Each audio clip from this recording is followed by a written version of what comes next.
আসসালামু আলাইকুম গাইস, চলে আসলাম নতুন আরেকটা ভিডিও নিয়ে। কেমন আছেন আপনারা? আশা করছি সবাই ভালো আছেন।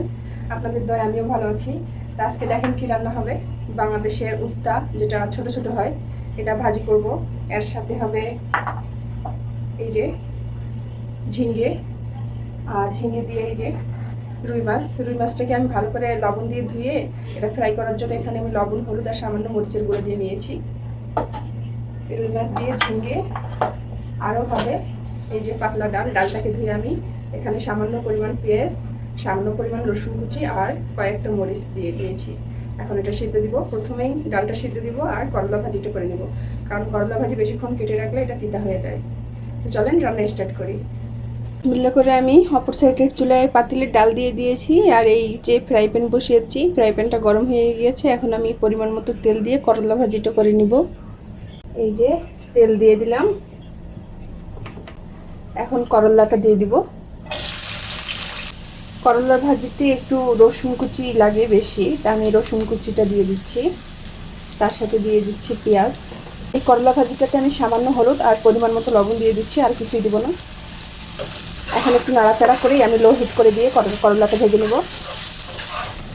তো এই যে আমার করলা ভাজিটা হয়ে গিয়েছে, এখন করলা ভাজিটা আমি তুলে নেব। তো আমার করলা ভাজি তো কমপ্লিট। এখন আমি এই যে অপর সাইডে যে ডাল বসিয়েছি, ডালে ফোড়ন দিয়ে দিব। ফোড়নে আমি দিয়েছি আদা এবং রসুন থেতো করে দিয়েছি, আর একটা শুকনো মরিচ দিয়েছি, আর কিছু আস্ত জিরা দিয়েছি। দিয়ে এই যে আমি লাল করে ভেজে নিয়েছি। এখন এটা আমি ফোড়নে ঢেলে দিব।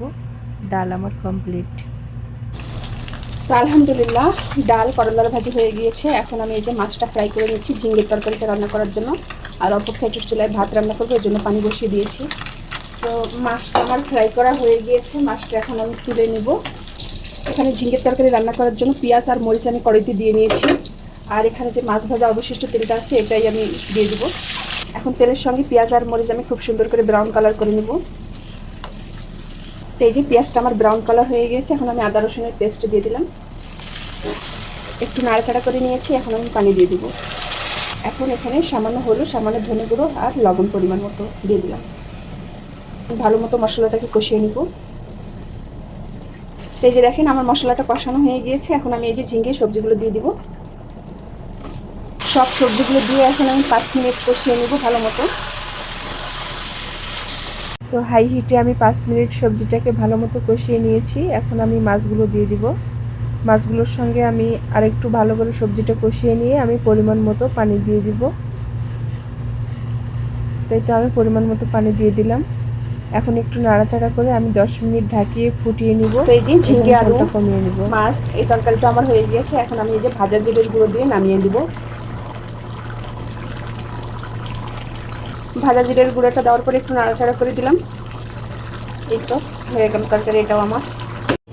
তো আলহামদুলিল্লাহ আজকে 3টা রান্নাই আমার কমপ্লিট। এই যে এখানে দেখতেছেন ডাল, এই যে এখানে করলা আলু ভাজি, এখানে ঝিঙ্গে রুই মাছ আলু দিয়ে ঝোল, আর এখানে সালাদ। তো আজকের মতো 3টা রান্নাই কমপ্লিট। এখন খাওয়া দাওয়া হবে। তো সবাই ভালো থাকবেন, সুস্থ থাকবেন। ভিডিওটা এই পর্যন্তই। আল্লাহ হাফেজ।